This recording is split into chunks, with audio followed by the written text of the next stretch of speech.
Good morning, everyone. The SAWS Board meeting for January 11th, 2022 is called to order. The San Antonio Water System Board of Trustees will, during the meeting, close the meeting and hold an executive session pursuant to and in accordance with Chapter 551 of the Texas Open Meetings Act. The Board of Trustees may, at any time during the meeting, close the meeting and hold an executive session for consultation with its attorneys concerning any of the matters to be considered during the meeting pursuant to Chapter 551 of the Texas Open Meetings Act. I want to make sure that we're able to get our trustees virtually. Okay, great. Good morning. So public comment is next on our agenda.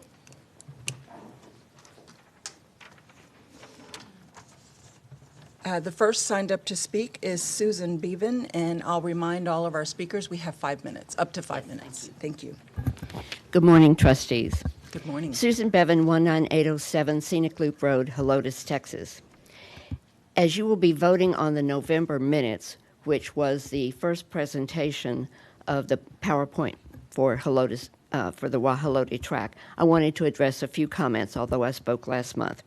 My family has owned this property in Gray Forest since 1958. Located between two branches of the Helotes Creek, I have had over 60 years personally observing the changes that have occurred to the water. Once a flowing creek with large fish, it hasn't had a steady flow of water since 2005, since the onslaught of development and the numerous nearby wells. It is currently filled with hip-deep road base and sediment from construction, logs from clear cutting, and trash and miscellaneous objects that have floated down during the past floods. Our concerns about the Wahalate Ranch Tract project are all about the water. Option 1,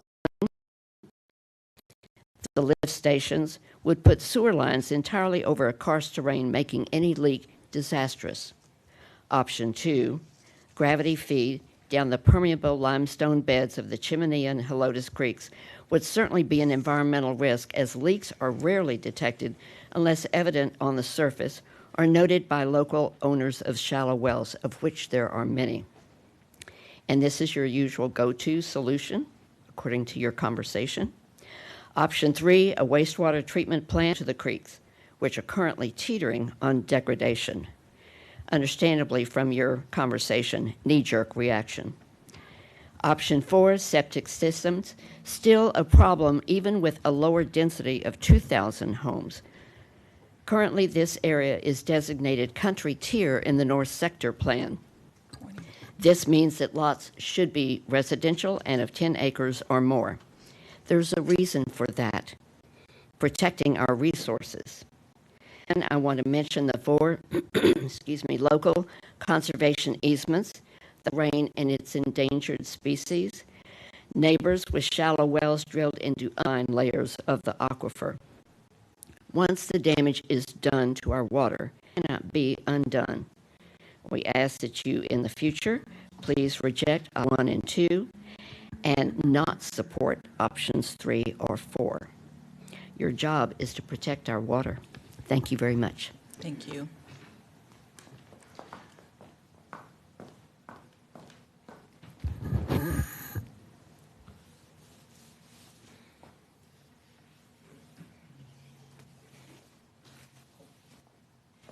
The next speaker is Mr. Emery Bloom, I think it is. Good morning. Good morning. My name is Emery Bloom. I live at 16237 Scenic Loop Road near Gray Forest. I'm the president of Scenic Loop Helotes Creek Alliance, which was formed to protect and maintain the status of our 6,000-acre rural park-like neighborhood along Scenic Loop Road from Bandera to Babcock. Our neighborhood asked me to come here today to ensure that SAWS board and SAWS staff are aware of our neighborhood's concerns regarding the proposed Lennar Homes Texas planned development of a 3,000-home high-density neighborhood on the 1,160-acre Guajolote Ranch Tract at the corner of Scenic Loop Road and Babcock. It has been communicated to this board staff that the developers option 1, multiple lift stations, and option 2, gravity sewer mains, are no longer being considered. If these options are revised in the future, we will consider this a breach of the public trust. 2, our neighborhood has many of our residents share the proposed development. I am here to outline our concerns regarding the proposed option 3 on-site wastewater treatment facility. The engineer representing Lennar Homes made it clear that a 100% TLAP solution is not possible, which means that a good portion of the over 500,000 gallons per day of treated effluent from these homes will be released into the Chimney and Helotes Creeks. This is environmentally unacceptable. 2, a study conducted by the Southwest Research Institute and funded by the City of San Antonio Edwards Aquifer Protection Program chose this Helotes Creek watershed as their focus because it's entirely within the Edwards Aquifer contributing and recharge zones. A quote from Dr. Ronald Green states, "Our results predicted that the installing of additional wastewater systems in this region, regardless of type, would increase the amount of wastewater discharge into the environment and significantly degrade the watershed and the quality of water recharging the Edwards Aquifer." 3, considering the rugged topology of Guajolote Ranch, how does this developer, Lennar Homes, plan to place 3,000 acres on this tract? Change the topology?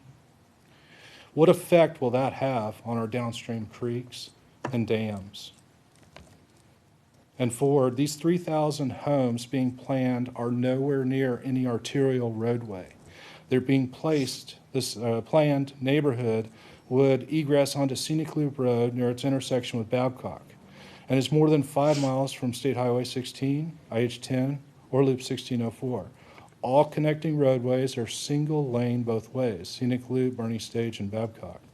The developer should fund any roadway expansions that are being created, that they are creating a demand for by placing this new resident extending Babcock all the way through to Bandera. Of the options presented to this board, our alliance can only partially support option 4, on-site septic systems. It's the best of 4 bad options. However, we're also concerned because your public record staff are only aware of 3 options, but 4 options were presented to this board. Our neighborhood is requesting and pursuing the following. 1, we're asking SAWS to include stipulations of plating for OSSF and their water, protect our region's water supply into the future for greater San Antonio area. 2, we're expressing our opposition to the creation of any wastewater utility district or wastewater CCN on this property, situating directly over one of the most sensitive aquifer contributing zones in Bexar County. And will carry this opposition to the City of San Antonio, Texas Public Utility Commission, and TCEQ. We will be asking the City of San Antonio Development Services Department, its administrators, and the City Council to adamantly oppose any and all attempts to amend the 2010 San Antonio North Sector Plan to accommodate any dense development in this region, and specifically this Guajolote tract. The North Sector Plan specifically denotes this region should have 10+ acre rural estate type platting due to its environmental sensitivity, not 4 to 5 homes per acre. As mentioned by Ms. Hardberger during the November 2nd meeting, we have to get this one right. It will set a precedent for future development in this region. Additionally, we are also asking the San Antonio Parks Department and/or Edwards Aquifer Protection Program to investigate the opportunity to acquire this 1,160 acre ranch in similar fashion to those of Rancho Diana, Scenic Canyon, and Cranebat Cave properties in our neighborhood. Thank you very much. Thank you.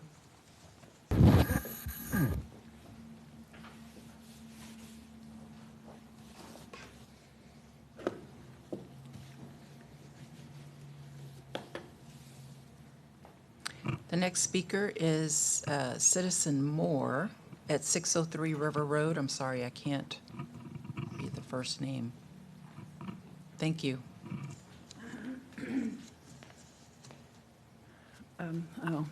It's Myfee Moore. Thank you. My driver's license says Ethel, but I'm called Myfee. Good morning. I live right down the street, but we ranch next door to the Wahalate, the Huntresses Ranch. And we are very distressed about a plan to build 3,000 homes there. Integrity is in very short supply, as we all know, in the United States these days, especially in this part of the country. And your job at SAWS is to protect our water. And how you could even sort of consider letting 3,000 homes fill 1,100 acres is a wonder. It shouldn't even be on the agenda. Ron, your job is to uphold the North Sector plan that was approved, which would also be violated by this horrendous development. We ranch next door on a ranch that originally was 10,000 acres. It was the largest ranch in Bexar County in 1924 when my grandfather put it together. It's been divided up amongst a bunch of cousins. My immediate family owns 1,100 acres, so we're familiar with the size of the land and its delicacy, how delicate it is. Our water on our 35-acre lake is so beautiful and clean you can drink it while you swim in it. And nowhere around, anywhere around us is the water like that. We protect our water intently. So I hope your job will be upheld to uphold the North Sector plan. And I hope SAWS will uphold their job protecting the water of Bexar County, for God's sakes. And thank you for calling me Susan. I wish I was a Susan. That would have been so much easier. Thank you. I said citizen. Sorry, Ms. Moore. Mr. Alan Montemayor.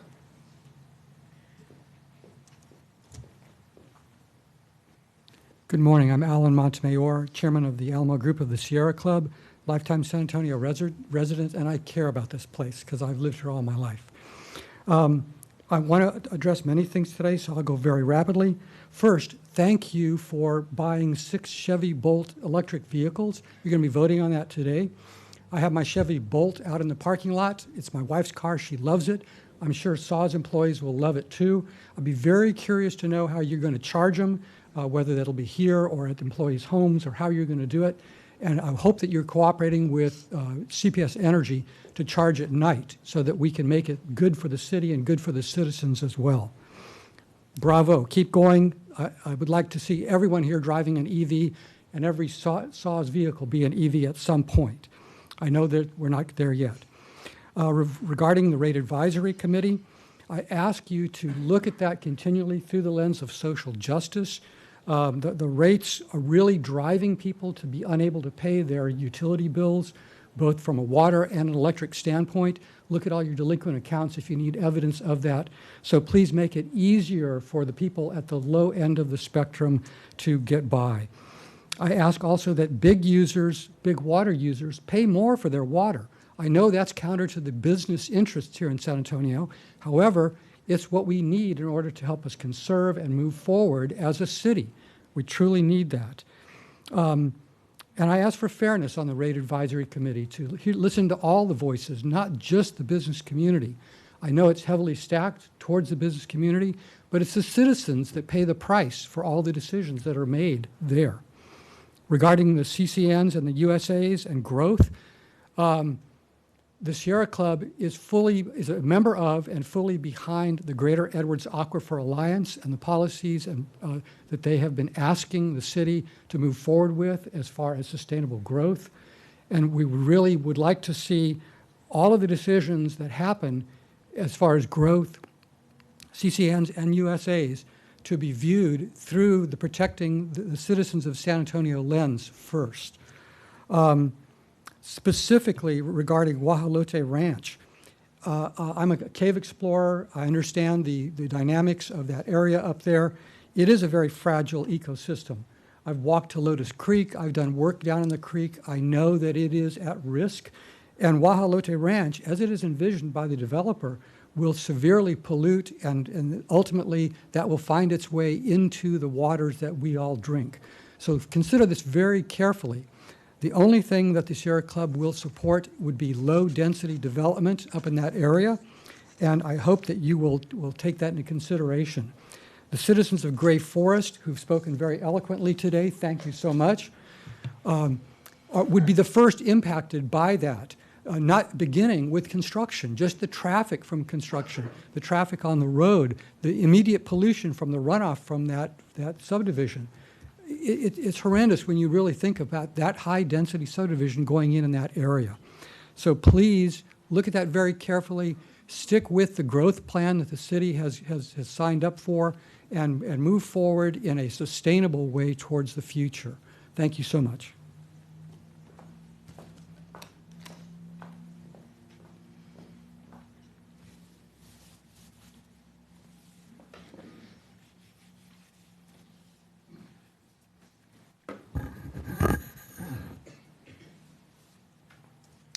Jay Nottingham is the next speaker.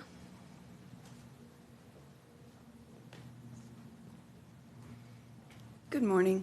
Morning. Jennifer Nottingham, resident of City of Gray Forest, president of Scenic Loop Verde Stage Alliance.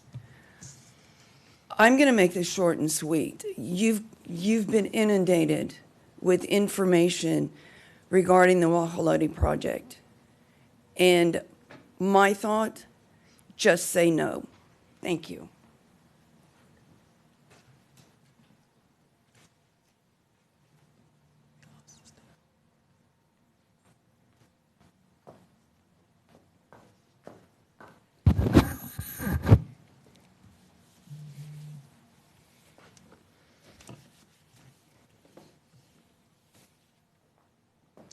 David Trawick is our next speaker.